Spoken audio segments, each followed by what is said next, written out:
दोस्तों, वो एक हर दिन हर पल नई ज़िंदगी है जो आपके दिल को खुश कर दे और आपके जज्बात को और एहसास को जगा दे। अस्सलाम वालेकुम, नमस्कार, सत श्री अकाल। कैसे हैं दोस्तों? उम्मीद करता हूँ सभी दोस्त अच्छे होंगे, स्वस्थ होंगे, मस्त होंगे। मैं ज़हीर अब्बास अपने YouTube channel paralyse motivator chat पर आपका एक बार फिर वेलकम करता हूँ। दोस्तों, आज मैं निकला हूँ घर से कुछ छोटे मोटे काम करने के लिए। तो आज की वीडियो में मैं आपको दिखाऊंगा मैं अपनी इलेक्ट्रिक व्हील चेयर से कैसे और कहाँ तक जा सकता हूँ और क्या क्या काम मैं करा के आता हूँ और क्या क्या चीज़ें आज हम करते हैं। तो मैंने सोचा आपके लिए आज इस तरह का ब्लॉग भी डाला जाए जिससे कि आप भी बाहर निकल कर जा सकें। तो वीडियो को एंजॉय करिएगा, लाइक करिएगा, शेयर करिएगा। चैनल पर नए होते हैं तो सब्सक्राइब करके बेल आइकन को ऑल कर लिया करें। तो चलिए दोस्तों, वीडियो को एंजॉय करते हैं। तो प्यारे दोस्तों, आज हम आए हैं अपने सैलून में अपनी कटिंग और शेव कराने के लिए। आज से पहले आपने देखा भी था कि मेरे पास घर पे ही मेरे बार्बर जो नाई हैं वो घर पर ही मेरी कटिंग करने और शेव करने आया करते थे। लेकिन अभी मौसम अच्छा था तो मैंने सोचा क्यों ना मैं पार्क भी घुमाऊंगा और अपनी कटिंग शेव भी करा जाऊँगा। रास्ते दोनों एक ही हैं। रास्ते का अंदाज़ा लगाना बहुत आसान होता है अगर आपके पास उस रास्ते पे चलने का मकसद हो। तो इंसान अपने रास्ते को तभी कामयाब कर सकता है जब उसके पास मकसद होगा। मेरे रास्ते में सैलून पड़ता है तो मैं सैलून पर जाकर अपनी शेव और कटिंग जब कराता हूँ तो मुझे बहुत अच्छा फील होता है। इस तरह की वीडियो बनाने का मेरा मेन मकसद यही होता है कि आप लोग भी अपने आप को, अपने मन को खुश रखने के लिए और अपने आप को खुश रखने के लिए इस तरह की एक्टिविटी करते रहा करें। रिकवरी का मतलब ये नहीं होता कि हम दौड़कर फुटबॉल खेलने लगें। रिकवरी का मतलब ये होता है कि जो काम हम पहले करते थे और वो काम अगर हम दोबारा उसका 10% भी करने लगें तो आगे उम्मीद है कि हम उसको 100% भी कर लेंगे। किसी भी काम को करने के लिए सबसे पहले मन को तैयार करना होता है और मन के बाद में अपने तन को तैयार करना होता है। इंसान साफ़ सुथरा होता है तो दुनिया उसके पास आती है। अगर इंसान साफ़ सुथरा नहीं होता तो आपने देखा होगा गंदी मक्खियों के अलावा उसके पास कोई नहीं बैठता। अब आपके ऊपर डिपेंड करता है कि आप गंदी मक्खियों को अपने पास बिठाना चाहते हैं या फिर अच्छी मक्खियों को अपने पास बिठाना चाहते हैं। मेरा मन खुश हो जाता है जब मैं ऐसी जगह पर जाता हूँ। दोस्तों, तुम उस इंसान की थकान का अंदाज़ा नहीं लगा सकते जिसको सफ़र के आखिर में पता चले कि सारा रास्ता ही गलत था। अगर इंसान पूरे रास्ते मेहनत करता रहे और लेकिन उसको अपने रास्ते का नहीं पता हो तो फिर आखिर में अगर जाके उसको पता लगे कि मेरा रास्ता गलत था तो कितना दुख होगा उसको।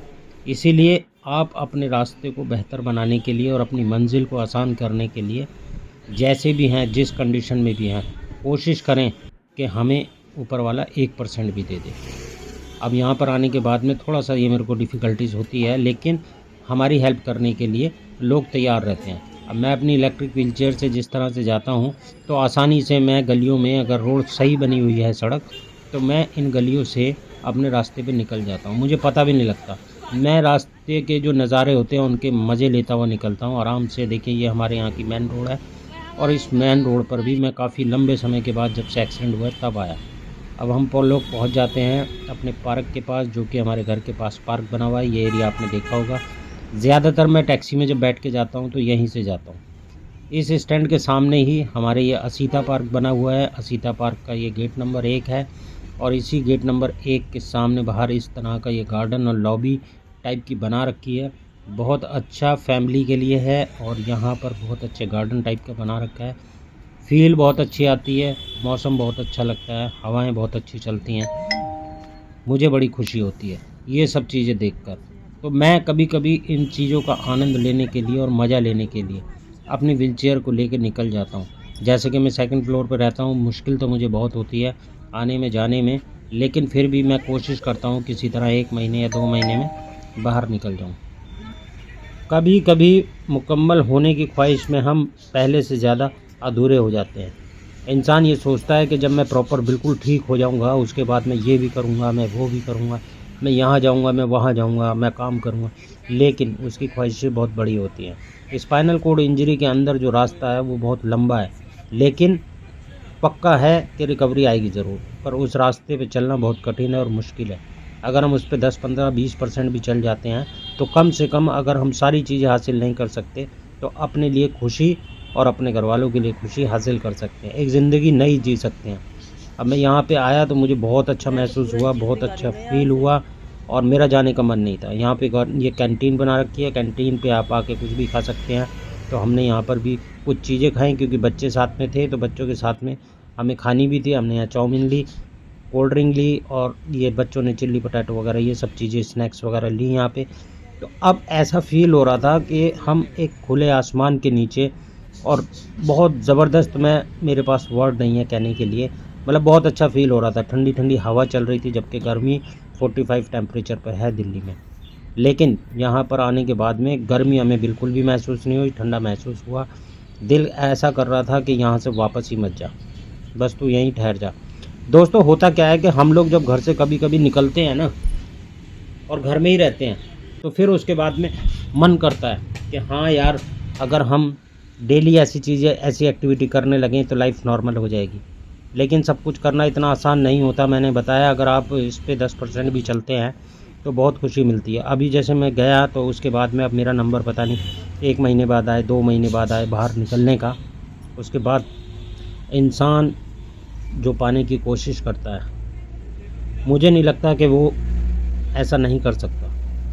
ऊपर वाले का नाम ले और ऊपर वाले में अपनी पक्की श्रद्धा रखे और अपने काम पे लगा रहे, तो कामयाबी उसे ज़रूर मिलती है।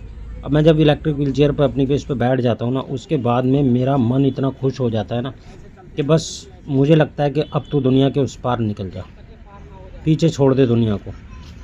लेकिन घर वापस आना भी है, घोंसले में भी जाना है, तो इसलिए मैं फिर थोड़ा घूम के 2-3 घंटे घूम के अपने वापस आ जाता हूँ। अब यहाँ पर इस तरह की वाइब्स आ रखी हैं कि लाइटिंग हो रखी है, घूमने के लिए बहुत अच्छा ट्रैक मिला हुआ है मुझे व्हील चेयर का, तो मेरा वापस घर जाने के लिए मन ही नहीं करता। आप लोग भी अगर स्पाइनल कोड इंजरी के या किसी भी तरह के हेमरेज के या ब्रेन हेमरेज के या स्ट्रोक के पेशेंट हैं, किसी भी तरह पैरालाइज हैं, तो दोस्तों मायूस मत हुआ करो। अगर मायूस आप हो जाएंगे तो आपसे पहले आपका दिमाग थक जाएगा, और अगर दिमाग थक गया तो समझ लिए शरीर भी थक जाएगा। हमें ना ही दिमाग को थकाना है और ना ही शरीर को थकाना है। हमें खुश रहने की कोशिश करनी है। मेरा भी ये बहुत लंबा सफ़र रहा, मुझे यहाँ तक पहुँचने में 12 साल लगे। 12 साल में स्टार्टिंग के जो लोग मुझे जानते हैं उनको पता है कि कितने टिपिकल थे मेरे। मैंने बहुत स्ट्रगल किया, ऊपर वाले का बहुत शुक्र है वो मुझे यहाँ तक लेके आया। अब देखिए अर्श यहाँ पे बैठा हुआ है ऊपर, और बच्चों का भी मन नहीं करता। बच्चे भी जब इस तरह की चीज़ें देखते हैं और वहाँ पर आते हैं और फ्री हो जाते हैं, तो उसके बाद में उनको भी लगता है कि हम यहाँ पे अपनी ज़िंदगी गुजार दें, एंजॉय करें। मैं भी बच्चों में बच्चा बन जाता हूँ, क्योंकि मुझे पता है खुश रहना ही मेरे लिए सबसे ज़्यादा ज़रूरी है। अगर मैं भी रोता रहूँ कि ऐसा होगा वैसा होगा, तो चीज़ें और ज़्यादा हमारी ख़राब हो जाएंगी। आपने देखा होगा वीडियोज़ में मैं बताता हूँ, अगर मुझे कोई भी छोटी मोटी परेशानी होती है तो ऊपर वाले का नाम लेके उस परेशानी को दूर करने की कोशिश करता हूँ। मेरी वाइफ भी देखिए हंस रही है मेरी बात सुन के, ये भी मेरे साथ खुश रहते हैं। डोगेश भाई भी देख रहे हैं हमें यहाँ से, तो हमने कहा क्यों ना डोगेश भाई की भी वीडियो बनाई जाए, इन्हें भी सेलिब्रिटी बनाया जाए। ये ट्रैक इतना अच्छा बना हुआ है कि आपको चींटी भर भी यहाँ पे धचकी नहीं लगेगी। आप अपनी व्हीलचेयर लेके आसानी से उसके नीचे कोई भी कुशन रख के और आसानी से जा सकते हैं। ये एरिया मेरे घर से लगभग आधा किलोमीटर पर है। आधा किलोमीटर चलने के बाद में मैं यहाँ आ जाता हूँ। आपने देखा होगा पिछली वीडियोस, जैसे भी मेरी बाहर की वीडियोस होती हैं, ज़्यादातर मैं टैक्सी यहीं से लेता हूँ, मेरी गाड़ी वाले यहीं आते हैं और यहीं से मैं आ जाता हूँ। ये सामने लेफ़्ट साइड में आपको देहरादून एक्सप्रेस हाईवे दिखाई दे रहा है। देहरादून एक्सप्रेस हाईवे हमारे घर से ही चालू होता है, घर के सामने से ही। फिर यहाँ से ये ट्रैक थोड़ा सा आसान नहीं होता, थोड़ा सा मुश्किल भरा हो जाता है और उसमें धचकी लगती है, तो जैसे ही पैर में अकड़न आनी चालू हो जाती है। और अकड़न अगर पैर में आती है तो सर्वाइकल वाले पेशेंटों के हाथों में भी आ जाती है। फिर व्हीलचेयर को ट्रैक पे लाना थोड़ा मुश्किल हो जाता है जब तक अकड़न ख़त्म ना हो। अब यहाँ से आसानी से हम अपनी रोड पार कर लेंगे। ये सामने जो है, जो आपको दीवार दिख रही है, ये दीवार वही है पुल वाली, देहरादून एक्सप्रेस वाली। यहीं से देहरादून एक्सप्रेस चालू होता है हमारे यहाँ से, गीता कॉलोनी से, लक्ष्मी नगर से। उसके बाद हम सड़क पार कर लेते हैं। पीछे का एरिया वो पुरानी दिल्ली का एरिया है, ITO वगैरह का एरिया है, और उसी के बीच में ये असीता पार्क बनाया गया है और बहुत ही अंदर से खूबसूरत है। लेकिन हम अंदर तो एक बार गए थे, हम थक गए थे, लेकिन हम शाम के वक्त हमने सोचा क्यों ना यहाँ पे एंजॉय करने आया जाए। कटिंग भी हो जाएगी, शेव भी हो जाएगी, मूड भी हैप्पी हो जाएगा, बच्चे भी घूम लेंगे, बहुत सारी चीज़ें देखिए, एक मेरे आने से बहुत सारी चीज़ें मिल गई। मैं भी वरना पूरा दिन अपने काम में लगा रहता हूँ या वीडियो में लगा रहता हूँ या फिर लेटा रहता हूँ। वही यूरिन मोशन एक्सरसाइज, 3 ही ज़िंदगी में चीज़ें बची हैं, यूरिन मोशन और एक्सरसाइज। यूरिन अब कितना आया, कैसा आया, मोशन कब आया था, कैसे आया, गैस तो नहीं बन रही, एक्सरसाइज हुई नहीं हुई, मतलब बस ज़िंदगी उसी चीज़ में उलझी रह जाती है। दोस्तों, इन्फॉर्मेटिव और मोटिवेशनल तो बातें बहुत हो गई। मैंने आपके लिए छोटा सा व्लॉग बनाया। अगर आपको इस तरह का व्लॉग पसंद आता है मेरा, तो आप मुझे कमेंट करके ज़रूर बताइएगा, तो मैं इस तरह के व्लॉग भी आपके लिए ज़रूर बनाया करूँगा। घर से बाहर निकलना बहुत ज़्यादा ज़रूरी है, इस तरह की चीज़ें भी मैं आपको दूँगा। उसके बाद दोस्तों, हमने यहाँ से भुट्टा लिया और भुट्टा खाया। उम्मीद करता हूँ आज की वीडियो पसंद आई होगी। पसंद आए तो लाइक करिएगा, शेयर करिएगा और कमेंट्स करके ज़रूर बताइएगा वीडियो कैसी लगी। चैनल पे नए होते हैं तो सब्सक्राइब करके बेल आइकन को ऑल कर लिया करें। ओके बाय, मिलते हैं एक नई एक्टिविटी, नई वीडियो के साथ में। या अगर आपके कमेंट पॉजिटिव आए और आपने इस तरह की वीडियो मांगी, तो मैं आपको इस तरह की भी वीडियो, बाहर जाने की क्या क्या प्रॉब्लम्स होती हैं, वो सारी वीडियोज़ भी आपके साथ ज़रूर शेयर करूँगा। बस आप एक कमेंट करिएगा कि आपको इस तरह की वीडियो चाहिए। Okay bye.